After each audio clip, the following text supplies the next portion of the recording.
ang mga kwento ng pag-ibig, kwento ng buhay at kwento ng pag-asa dito sa Barangay Love Stories. Love Stories.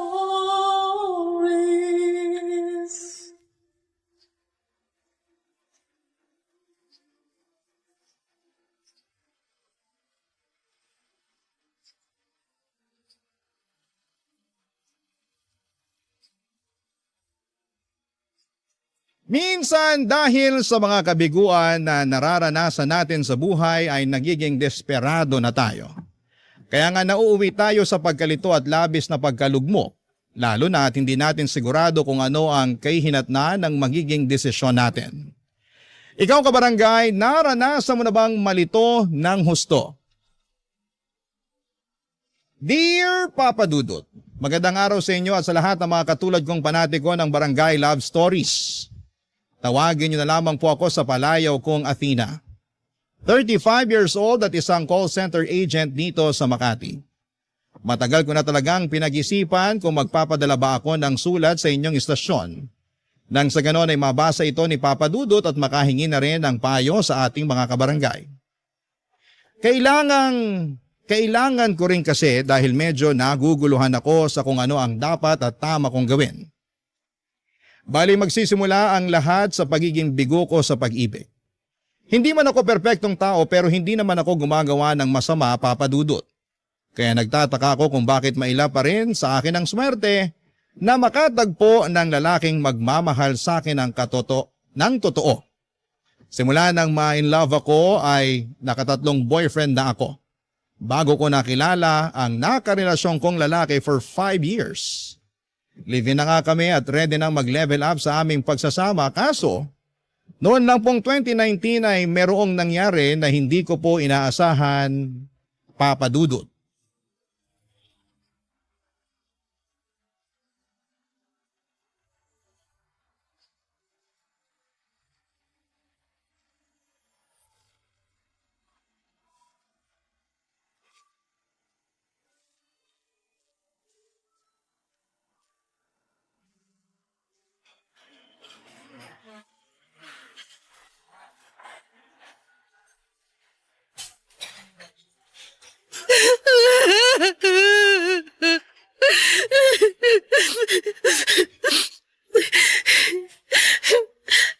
Nakakahiya na ba ako?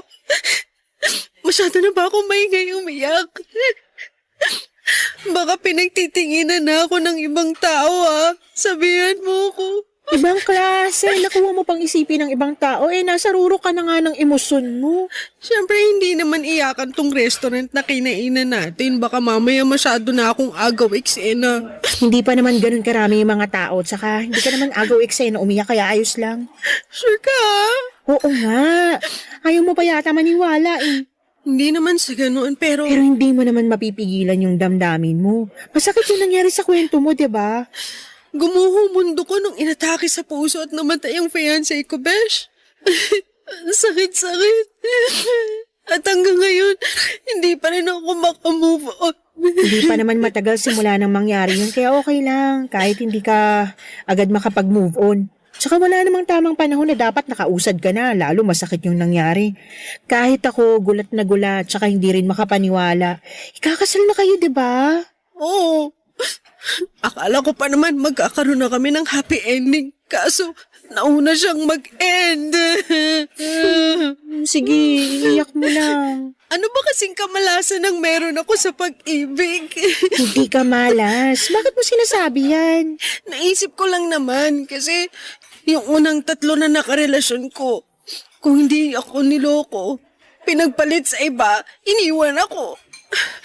Ginawa ko naman lahat. Nagpakasubmissive ako sa kanila kahit wala sa bokabularyo ko yun. Tinanggap ko rin yung mga kapintasan nila at yung mga pagkukulang sa relasyon namin kasi wala naman talagang perpekto sa mundo. Kahit ako, hindi rin ako perpekto. Minahal ko sila ng sobra-sobra. Higit pa sa sarili ko, pero anong ginawa nila sa akin? Sinaktan nila ako. Akala ko hindi na ako makaka-move on. At minsan ko na rin sinabi sa sarili ko na ayoko nang pumasok sa panibagong relasyon. Alam mo yun, di ba? Sinabi ko yun sa'yo. Oo, lasing ka pa nga nun. Saka nagsisisigaw na, kamo, ayaw mo nang ma-in love ulit. Oo, pero kinain ko lahat ng mga sinabi ko nung nakilala ko yung fiancé ko.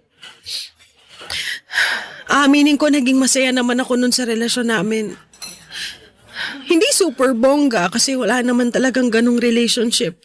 Pero nung nag-propose siya sa akin at tinaya niya ako magpakasal, alam ko na sa sarili ko na handa na ako. At hindi ko lang napaghandaan. Yung mamamatay pala siya bago pa man kami umabot sa altar. Kundi ba naman talaga tinamaan ng lintik? Hindi talaga natin masasabi ang buhay. Oo nga eh. Kaso ang unfair lang kung iisipin. Ayun, hindi ko tuloy mapigilan mag-isip na baka maalas ako, sinampa ako pagdating sa pag-ibig. Gusto ko lang naman na makakasama habang buhay. Kaya lang mukhang tinadhana yata na maging mag-isa ako. Kagaya ng kamatayan, hindi rin natin masasabi ang tungkol sa bagay na yan.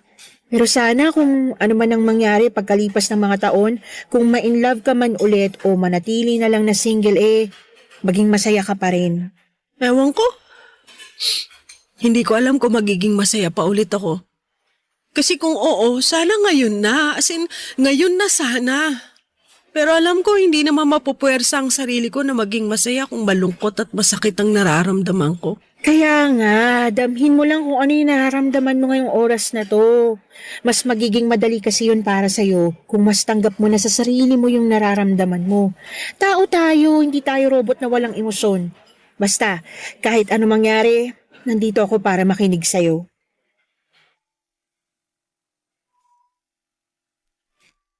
Papadudot katulad ng sinabi ko kay Daisy, kundi ako niloko at pinagpalit ng unang 3 lalaki na nakarelasyon ko noon ay namatayan naman ako ng long-time partner. Kaya ang ganda lamang ang hinagpis ko ng mga panahong yon at ngit-ngit na rin sa Diyos dahil maaga niyang kinuha sa akin ang lalaking pinakamamahal ko at magiging asawa na sana. Alam ko namang mali na magalit ako sa kanya pero hindi ko lang talaga mapigilang magtampo. Wala rin naman akong masisisi noong time na yon kasi biglaan nga ang mga nangyari. Buti na lamang at nandyan si Daisy na siyang pinakamalapit kong kaibigan. Kaklase ko na siya simula elementary hanggang college kaya naman kilalang kilala na namin ang isa't isa. Kasama ko siya sa halos lahat ng mga masasaya at malulungkot na pangyayari ng buhay ko at malaki ang pasasalamat ko kay Daisy. Dahil meron akong kaibigan na matatakbuhan sa oras ng pangangailangan. Sa kabilang banda, iba pa rin ang merong partner at gustong gusto ko nang mag-asawa ng mga panahong yon. Kaya nga pinalipas ko lang muna ang 3 death anniversary ng namayapa kong boyfriend bago ko humingi ng permiso sa kanyang libingan at sa parents niya na gusto ko na ulit pumasok sa panibagong relasyon. Umayag naman ang mga magulang niya dahil alam ng mga ito na hindi na ako bumabata. 32 years old na ako ng mga panahong yon, kaya naging aktibo ako sa paghahanap ng panibagong karelasyon. Kaso hindi nagwo-work out, hindi na yata ako marunong humanap ng seryoso o sadyang hindi lang ako kaseryosyosong tao. Ang sakit isipin. Pero hindi pa rin ako sumuko at noong taong 2022 nga, ay may bagay akong sinubukan na hindi ko pa nagagawa sa tanang buhay ko. At yun ay ang umakyat ng bundok. Bagay na medyo pinag-alala ng kaibigan kong si Daisy. Ang totoo ay meron kasi akong napupuso ang organizer na nakilala ko nang minsan akong naligaw sa isang group page sa Facebook na tungkol sa pag-akyat ng bundok. Itago na lang natin sa pangalang Fernan.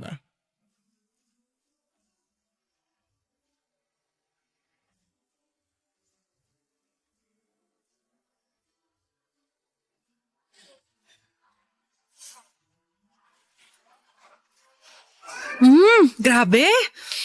Namiss ko ang burger nila rito. Buti nilang nayaya kitang samahan akong kumain. Buti rin sumama ako. Nai-stress ako sa asawa ko Bakit? Ano na naman bang ginawa ng kulokoy na yun? Nahuli ko na namang ng bababae. At pinatawad mo na naman. Ano pa nga ba? Ay, Tanga. Alam ko namang tanga ako Pero mahal ko eh. Sana isang araw magising ka na lang na hindi mo na siya mahal. Para kayanin mo nang iwanan ng tukmol na yun. Ako naaawa sa'yo eh. Kasi hindi rin naman to yung unang beses na nahuli mo siyang nambababae. Oo, hindi ko na rin mabilang. Ibig sabihin sobrang dami na? Ganun na nga at sobrang daming beses ko na rin siyang pinatawad. Ang bihira. Pero wag na natin pag-usapan kasi nasistress lang ako. Di naman ako nakipagkita sa'yo para ikwentong nangyayari sa amin ng mister ko. Mas concerned kasi ako dun sa sinabi mong... Ano nga ulit yun? Alin sa mga sinabi ko, ang dami na. Yung plano mong umakyat sa bundok? Oo. Excited nga ako eh. Pero kakayanin mo kaya? Baka naman hindi mo kayanin. Sobra ka naman. Hindi ko naman sinasabi na hindi mo kaya, pero nag-aalala lang ako kasi dinig ko mahirap daw yun eh. Delikado tsaka nakakapagod. Buti sana kung di kita kilalang reklamador sa konting lakad pa nga lang tapos magbubundo ka pa talaga. Grabe ka. O bakit? Hindi ba totoo? Well, totoo naman. Natawa lang ako kasi nasingit mo pa talaga yan. Hindi ko kasi maiwasan lalo. Naloka ako nung sinabi mong plano mong mamundok. Malay mo, magustuhan ko. Tsaka naniniwala naman akong kakayanin ko. Wala kang choice kasi pag nandun ka na mapapasaba ka talaga. Tapos manghihinayang ka na lang sa binayad mo. Kesa naman ginaganyan mo ko, ipagdasal mo na lang na makababa ako sa bundok na aakitin ko nang hindi nalulumpo. Lalo tuloy akong kinabahan. Huwag ka na lang kaya tumuloy. Iba na lang gawin mo. Ano naman? Magmarathon ka na lang. Ayoko nun. Hindi ako para sa mga takbuhan. Gusto ko yung mas extreme para sulit yung pagod. Bahala ka pero mag-iingat ka pa rin ha. Oo naman. Pero ang totoo kasi niyan, Besh. Sinasabi ko na nga ba? May iba ka talagang dahilan kaya gusto mong mamundok ng biglaan eh. Wala na talaga ako may tatago sa'yo, no? Malamang. Kilala mo na ako. Para namang di tayo magkaibigan since elementary, no? Kaya nga, pero ayun nga. Gusto kong mamundok kasi masyado akong na-curious dun sa nakilala kong organizer/tour guide sa page ng mga umaakit sa bundok. Nakausap ko kasi siya sa Messenger. Ayos naman yung usapan namin, mukha naman siyang mabait. At higit sa lahat, gwapo. Inistok ko kasi yung Facebook account niya. Ang tanong, single ba? Well, mukha namang walang sabit. Wala kasi ako nakitang family picture sa account niya eh. Wala rin namang nakatag, kaya tingin ko single naman siya. Pero malalaman ko na lang din pag nagkita kami ng personal. Plano kong tsikahin. Siya pala dahilan kaya gusto mong umakyat ng bundok. Yun lang kasi ang paraan para magkita at magkausap kami. Kaya sige lang, wala namang kaso sa akin yun. Sige, pero mag-iingat ka ha. Alam ko sinabi ko na to sa'yo pero paalala ko pa rin. Oo naman. 3 taon na rin naman ang nakakalipas nung namatay ang fiancé ko. Naisip ko baka panahon na para mag-move on at ma-in love ulit. Tsaka alam mo naman na hindi ito yung unang beses na sumubok ulit ako maghanap ng karelasyon, di ba? Oo. Aktibo naman ako. Sumali pa nga ako sa mga dating app kaso wala eh. Gusto ko na ulit magka-boyfriend. Malay mo, maging swak kami sa isa't isa nitong napupusuan ko. Papadudo, tama naman si Daisy na baka hindi ko kayanin pero gusto ko pa rin subukan. Gwapong-gwapo kasi ako kay Fernan at mabait din naman siya noong kausap ko sa Messenger noong nag-inquire ako. Kaya nga kahit kakaba-kaba ay tinuloy ko ang pag-akyat ng bundok. Si Fernan nga ang tour guide namin noong araw na yon at masasabi ko na inalagaan niya kami paakyat at pababa ng bundok. Naging close kami ni Fernan at nagpatuloy ang komunikasyon namin kahit natapos na ang event. Doon ko mas nakilala si Fernan dahil sa aming pag-uusap. Hinangaan ko siya sa mga bagay na ginagawa niya lalo na ang pag-akyat ng bundok. Kumbaga'y passion na niya talaga yon at masaya naman siya kasi nakapagtrabaho siya sa isang travel agency bilang tour guide at organizer. Kaya nga pinilit kong sabayan ang lifestyle ni Fernan sa pamamagitan ng pagbubuk ng mga tour at pag-request na siyang maging tour guide namin, Papadudot. Barangay Love Stories. Barangay Love Stories. Papadudot, nagbunga ang aking pagpapapansin kay Fernan at mga pagsama-sama sa mga inorganize nilang tour. Naging consistent ang aming pag-uusap hanggang sa naramdaman ko na lamang na nagdada moves na nga siya sa akin. Siyempre nagpakipot muna ako ng konting-konti lang. Pinaramdam ko sa kanya na hindi ako interesado. Pero kating-kati na talaga akong sagutin siya noong niligawan niya ako. Kaya lang may iba akong plano. Around December 2022 ay nagdesisyon akong akyatin ang pinakamataas na bundok sa buong Luzon, ang Mount Pulag, na siyang pangatlo naman sa pinakamataas na bundok sa buong Pilipinas. Ang nag-book ako ng tour sa travel agency kung saan nagtatrabaho itong sa Fernan. Advance booking yon, kaya bago pa man dumating ang eksaktong petsa ng pag-akyat namin, ay naghanda na ako mula sa outfit, mula sa trail food na dadalhin ko, extra money at sarili ko syempre. And fast forward, inakyat na nga namin ang Mount Pulag. At nung nasa tuktok na kami ni Fernan ay doon ko na ginawa ang matagal ko ng plano, papadudot.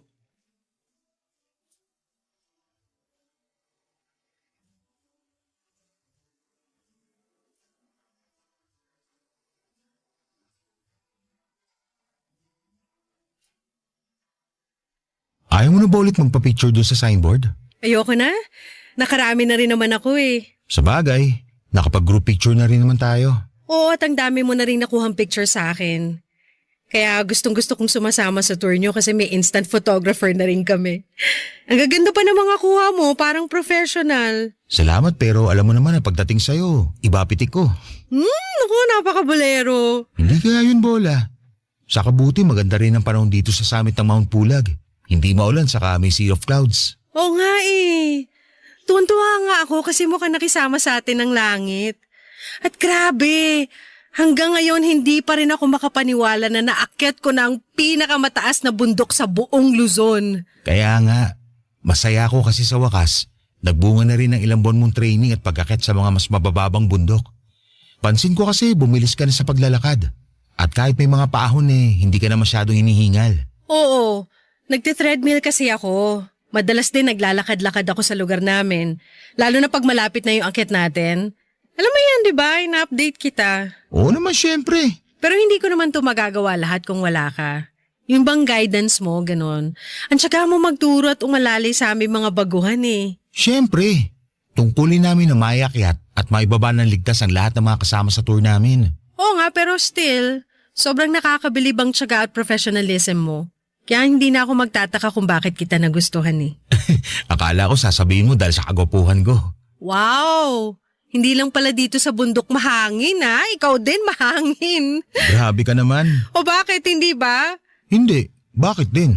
Anong bakit din? Hindi ba ako gwapo para sa'yo? Yan tayo eh. Sagutin mo na lang kasi. Well, sa totoo lang Oo, doon tayo sa totoo lang. Oo, tama ka. Gwapo ka nga talaga. Gwapong-gwapo na ako sa'yo nung unang beses pa lang tayo nagkausap sa Messenger. Kailan yan? Noong nag-inquire ka sa akin tungkol sa event na ino-organize ko? Oo. Aaminin ko mas naintriga ako sa'yo kesa dun sa ino-organize mo. Pero baka naman lumaki ulo mo dyan Babawiin ko sinabi ko. Hindi, wala nang bawian. Nasabi mo na eh. Pwede ko pa rin bawiin. O sige na. Hindi na ako mangasar pero seryoso. Anong seryoso? Anin ko naman itong kagwapuan ko kung wala naman akong girlfriend na kasing ganda mo. Huy! Seryoso ako sa sinabi ko. Saka, ilang buwan na rin kitang nililigawan. Sana napatunayan ko na sa'yo na totoo yung nararamdaman ko para sa'yo. Na mahal kita. Napaisip lang kasi ako kung meron ba akong tsansa sa puso mo. Meron naman. At tama ka naman sa mga sinabi mo. Napatunayan mo na sa akin ang nararamdaman mo sa ilang buwang paniligaw mo kaya nakapag-decide na ako na oo. Ha? Ha? Hotdog! Athena naman. Anong oo? As in, oo. Oo, sinasagot na kita. Pumapayag na ako maging girlfriend mo. Seryoso ba yan? Hindi yan biro Tayo na? Seryoso nga. At bakit ako magbibiro? Uso kasi yun. Yung mga prank-prank na yan, lalo na sa internet. Bakit naman kita ipaprank? Sige nga. Hindi ko alam. Baka kursunada mo lang ako i-prank. Ganon. Walang dahilan para iprank ka. Seryoso ako na sinasagot na kita. Oo, tayo na, Fernan. Papadudot masayang masaya kami ni Fernan. Nung naging kami at naging sobrang memorable pa yon dahil sa tuktok ng pinakamataas na bundok sa buong Luzon ko siya sinagot. Grabe. Pakiramdam namin ay mas lalong naging espesyal ang araw na yon. Buwaba kami sa bundok na hindi maalis ang ngiti sa aming mga labi. Nagpatuloy ang relasyon namin at nung 3 buwan na naming magkasintahan ay nag-decide kaming mag-live-in. Bali nagrenta kami ng apartment near Pasig at Mandaluyong boundary. Tumira kami doon ni Fernan hanggang sumabit ang January 2025 ay meron siyang sorpresa na hinanda para sa akin. Saktong salubong ng bagong taon. Nang lumuhod si Fernan sa aking harapan at nag-propose ng kasal. Ang romantic lang ng eksena dahil noong una ay magkasama lamang naming pinapanood ang mga fireworks tapos ilang sandali lang ay may proposal pa lang magaganap.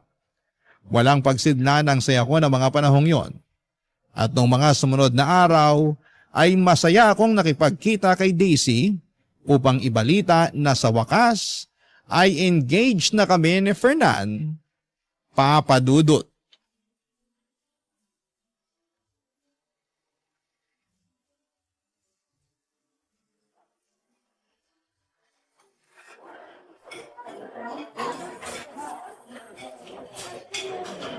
Wala ka bang napapansin sa mga daliri ko, Besh? Ha? Ano bang meron? Ayan o, tingnan mong mabuti. Bagong manicure ka. Ganda ng nail art mo Saka Tanga, hindi yan ang gusto ko ipakita. Ano ba kasi yun? Tignan mong mabuti. Sige ka, magtatampo ko pag hindi mo napansin. Teka, ito na nga OMG! Totoo ba yan? Totoong-totoo, engaged na kami ni Fernan. Nag-propose siya nung New Year's Eve. Siyempre, hindi muna ako nag-upload ng mga pictures sa Facebook kasi plano kong sa'yo muna unang ibalita. Thank you kasi pumayag ka makipagkita sa akin ngayon. Wala yun. Na-appreciate ko naman na sa akin mo unang sinabi. Na-appreciate mo ba sa lagay na yan? Mukha ngang hindi ka naman masaya. Sorry, Besh, pero ang hirap naman kasing maging masaya, lalo may nalaman ako tungkol dyan kay Fernan. Anong nalaman mo? Hindi ko agad sinabi kasi tsumitsempo pa ako. Hindi ko lang akalain na magpo-propose siya sa'yo ngayong taon. Natural, magkarelasyon kami. Tsaka ano ba kasi ang nalaman mo tungkol kay Fernan? Sabihin mo na lang kaysa ang dami mo pang sinasabi dyan. Unfaithful sa'yo yung boyfriend mo, Besh. Ano ka mo? Ganito kasi yan. May nakita akong post sa isang Facebook group tungkol sa pag-akyat ng bundok. Nakapublic naman yung group page nila kaya lumabas sa timeline ko. Nung chinek ko, hindi ka naman member doon kaya malamang hindi mo yun nabasa. Ano nga yung nabasa mo dun sa post? Kalma ka lang pwede. Parang kulang na lang kainin mo na ako ng buhay. Paano ko kakalma yung sinisiraan mo yung boyfriend ko? Hindi ko sinisiraan ang boyfriend mo. Siya ang sumira sa sarili niya. Lalo hindi ko lang isang beses nabasa ang pangalan niya dun sa mga post na may kinalaman sa pag-akyat ng bundok. Blind item nga siya dun Sabi dun sa mga post, may isang organizer daw na mahilig mangharot ng mga joiner. Nakikipag-usap daw tungkol sa tour tapos sa huli, makikipaglandian. Hindi ako naniniwala sa mga sinasabi mo. Hindi kita pinipilit na maniwala pero wala ka bang napapansin kakaiba kay Fernan? Wala! Kaya nga hindi ako naniniwala sa'yo. Tsaka malay mo, kapangalan lang niya yung sinasabi dun sa post. Hindi lang naman siya yung nag-iisang Fernan sa mundo, no? Alam ko naman yun, pero may iba kasi ako nababasa na dinidescribe yung Fernan na sinasabi nila At naisip mo na agad na yung boyfriend ko ngayon? Oo. Bang klase? Hindi ako makapaniwala na ganyan ka pala.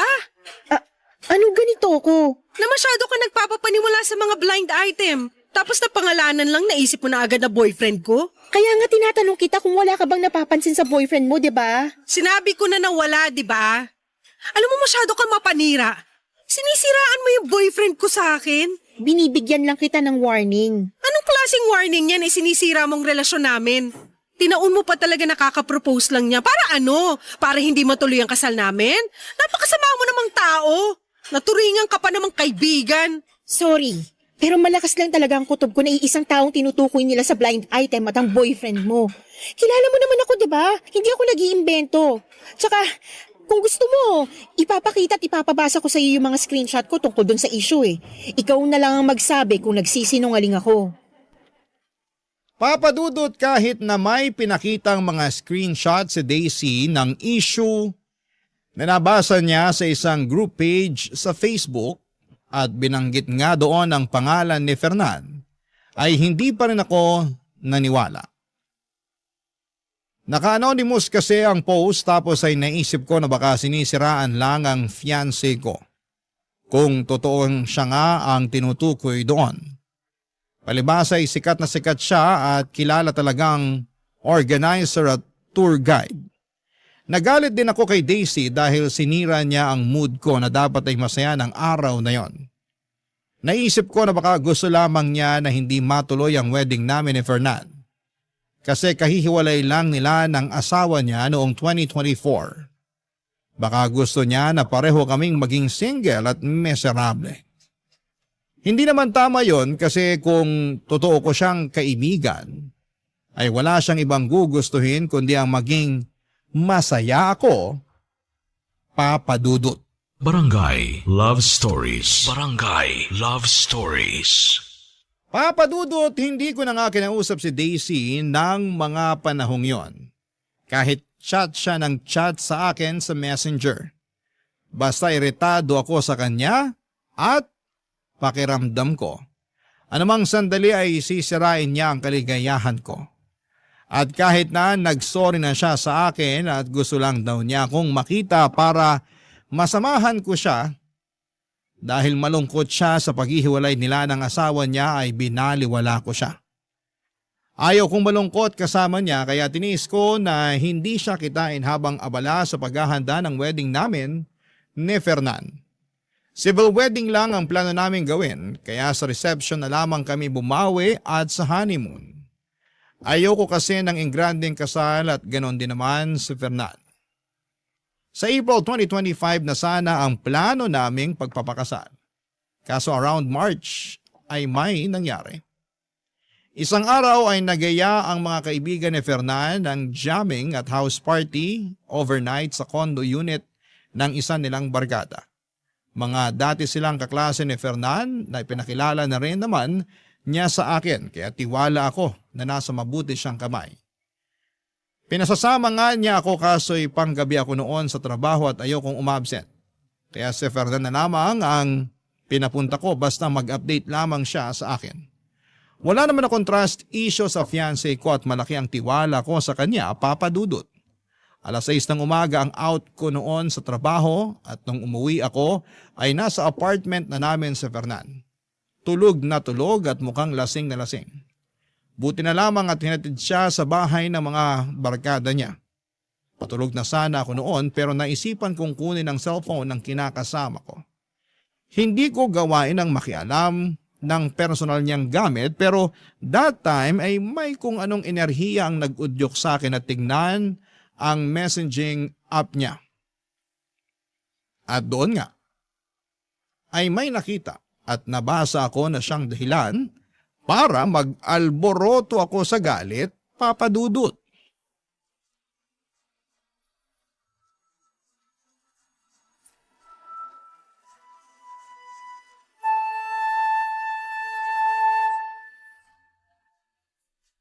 Fernan, gumising ka nga dyan. Bakit ba? Kita mo natutulog yung tao, naantok pa ako. Alam ko, pero may pag-uusapan tayo.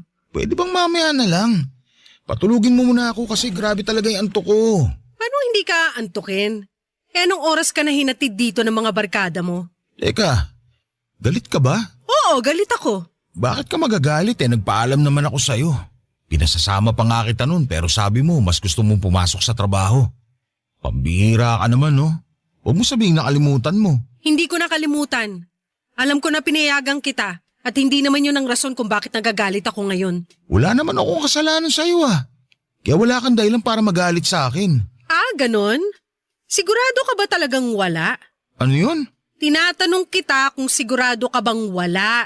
Oo, sigurado ako. Ano naman gagawin ko? Malay ko rito sa text sa'yo ng BFF niyong babae. Sa bagay, sabi lang naman niya rito, thank you raw kasi Nakailang beses mo raw siyang dinala sa langit. Dapat daw matagal ka na niyang pinagbigyan pero salamat pa rin daw sa isang hindi malilimutang gabi.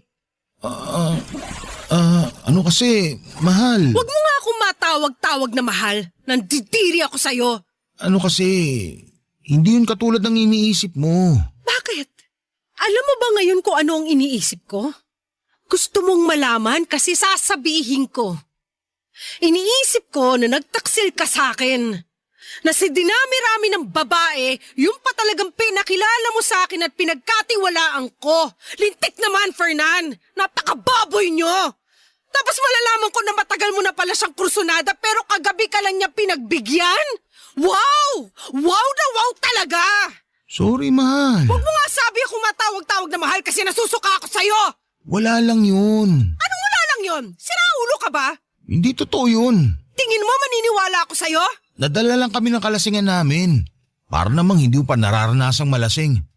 Ikaw nga pag tinamaan na ng alak nag-iiba ng personalidad mo. Baliw ka pala eh! Kinumpara mo pa ako sa'yo hindi naman ako pumapatol sa kabarkada ko kapag nalalasing. Hindi naman namin sinasadya sa kami asawa na rin yung tao. Yun na nga! May asawa na nga! At ikaw naman may fiancé ka na! Pero ginawa mo pa rin kahit na may karelasyon ka! Paano ko hindi magagalit, Aber? Sagutin mong tanong ko, dali! Wala lang yun. Hindi ko naman sinasadya yun eh. Saan nagsisisi na ako kasi nasaktan kita? Dapat lang na magsisi ka. Ha? Pero sa tingin mo, sapat na yon? Kasi kung tatanungin mo ko, hindi ang sagot ko. Ang sakit-sakit ng ginawa mo sa akin.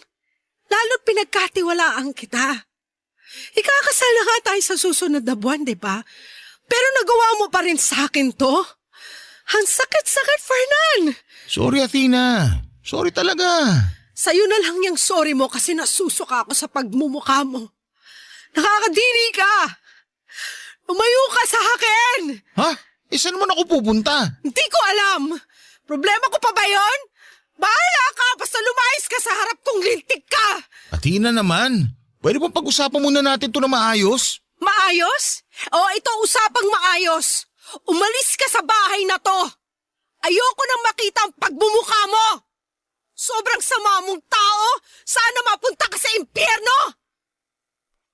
Papadudot, grabe ang galit at sama ng loob ko kay Fernan ng mga sandaling yon. Kulang na lamang ay balatang ko siya ng buhay dahil napakalandi niya. Malaki pa naman ang tiwala ko sa kanya na hindi niya ako lolokohin pero maling-mali ako. Bigla tuloy nagbalik sa akin lahat ng mga sinabi ni Daisy tungkol sa kinakasama ko. Paano nga kaya kung totoo ang lahat ng yon? At masyado lang akong naging in denial dahil ayokong may makasira sa aming relasyon. Pinalis ko si Fernan sa apartment na nirerentahan namin ang araw na yon dahil ayoko siyang makita. Sumunod naman siya sa akin at sinabing magpapalamig muna at magpalamig muna ako ng ulo bago ulit siya bumalik para makapag-usap daw kami. Noong time na yon ay tinawagan ko si Daisy habang umiiyak at inalo naman ako ng kaibigan ko. Sinabi niyang pupuntahan niya ako sa apartment namin at yun nga ang ginawa niya. Iyak ako ng iyak kay Daisy na tipong sising-sisi. Kasi hindi ako nakinig sa mga sinabi niya noon. Sana pala ay mas naging mapagmatsyag ako. Kinagabihan ay bumalik nga si Fernan sa apartment namin pero pinalayas ko lamang ulit siya. Ayaw ko siyang kausapin dahil hindi pa ako handang makita ang pagmumukha niya. Nandidiri pa rin ako sa kanya sa totoo lang, Papa Dudut. Kaya lang ay naging masugid ang kinakasama ko na makipag-usap sa akin at ayusin namin ang aming relasyon lalo na at malapit na ang petsa ng kasal namin. Isang gabi bigla na lamang siyang nagpakita sa apartment at wala na akong nagawa para iwasan siya. Papa Dudut.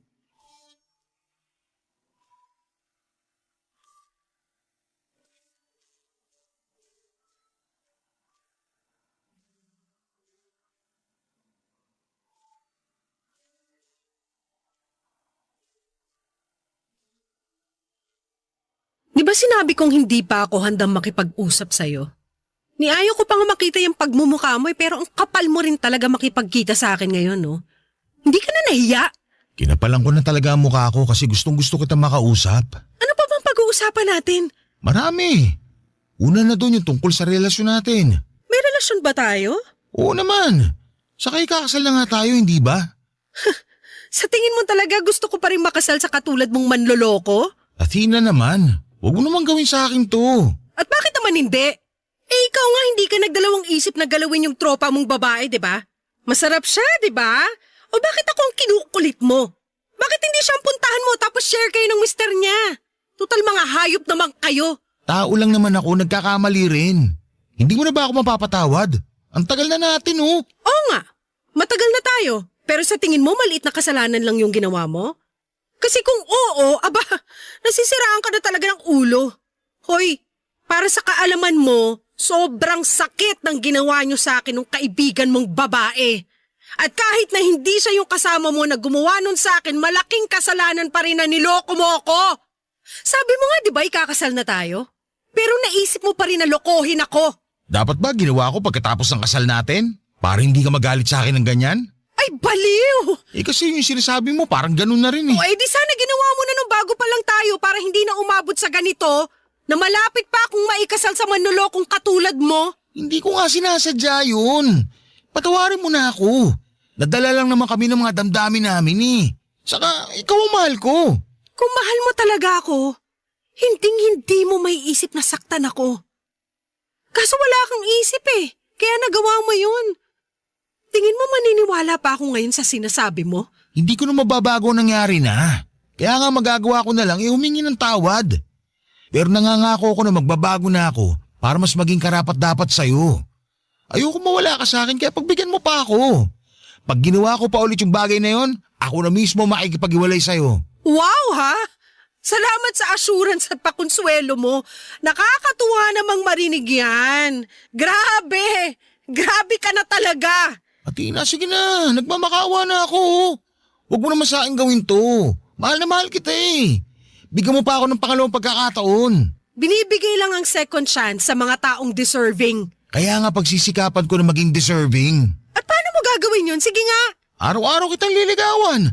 Saka ipaparamdam ko sa'yo kung gaano kita kamahal. At kahit na mag-asawa na tayo, gagawin ko pa rin ang panliligaw sa'yo katulad nung kinikilala pa lang natin ang isa't isa noon. Kaya sana naman maniwala ka sa akin at bigyan mo pa ako ng pangalawang pagkakataon para patunayan sa'yo lahat ng mga sinasabi ko. Ewan ko pero madali lang naman magsalita at magsabi ng mga pangako na anumang sandali mapapako lang din. Tsaka anong assurance ko na hindi mo na ako lolokohin? Nagawa mo na nga isang beses. Malamang magagawa mo pa yan ulit. Sige, sabihin mo. Paano pa kita pagkakatiwalaan? Sinira mo na yung tiwala ko sa'yo. Kaya nga pagsisikapan ko maibalik yung tiwala na yun na nawala dahil sa pagiging mapusok at makasalanan ko. Sorry na talaga, Athena. Sising-sisi na ako sa nagawa ko. Napakatanga ko naman kasi. Saan ka naging tanga? Kasi nalaman ko? Siyempre hindi. Mabuti na yung malinaw. Tanga ako kasi sinaktan ko ang babaeng mahal ko. Kaya patawarin mo ko. Hindi ko na uulitin. Pangako yan.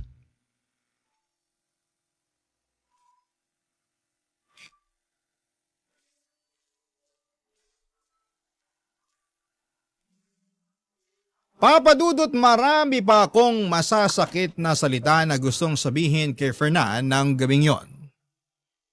Pero hindi ko na nasabi na daig na kasi ako ng matinding emosyon.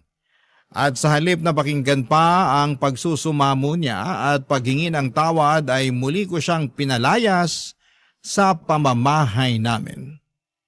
Wala rin namang nagawa si Fernan dahil nag-iiskandalo na ako ng mga panahong yon. Pero hindi pa rin siya tumigil sa panliligaw sa akin at hanggang sa ngayon ay sinusuyo pa rin ako ni Fernan. Hindi ko naman masabi na hiwalay na kami kasi wala rin namang kaliwanagan kung gusto ko ba talagang tapusin na ng tuluyan ang relasyon namin. Aaminin kong mahal ko pa rin si Fernan at gustong gusto ko siyang bigyan ng ikalawang pagkakataon. Pero natatakot ako na baka ulitin na naman niya ang kasalanan niya sa akin. Ang tungkol naman doon sa mga isyo sa blind item na naugday sa kanya, ay hindi ko na kinumpirma. Pero hanggang ngayon ay iniisip ko pa rin ang bagay na yon. At nababagabag pa rin ako ng sobra. Sana po ay matulungan ako ng mga kabarangay natin kung ano ang gagawin ko. Nahihirapan na kasi ako at kahit na sinabi na sa akin ni Daisy na hiwalayan ko na si Fernan, ay may parte pa rin sa puso ko na ayaw yung gawin. Ewan, litong-lito na ako. Tatapusin ko na ba ang lahat sa amin ni Fernan o susugal pa ba ako sa pamamagitan ng pagpapatawad sa kanya at pagbibigay ng chance? Hanggang dito na lamang po ang sulat ko at sana'y mabigyan ako ng payo ng mga kabarangay natin. Dahil malaking bagay po yun sa naguguluhan kong puso. Maraming salamat po sa inyo, Papa Dudut, sakaling mapili po ninyong i-area ang sulat ko, and more power. And God bless po sa Barangay Love Stories. Ang inyong forever kapuso at kabarangay, Athena. Barangay Love Stories. Barangay Love Stories. Nalilito pa rin sa live ang ating kabarangay. Ano kaya ang maipapayo mo sa kanya? Ibahagi mo yan sa ating comment section para mabasa rin niya.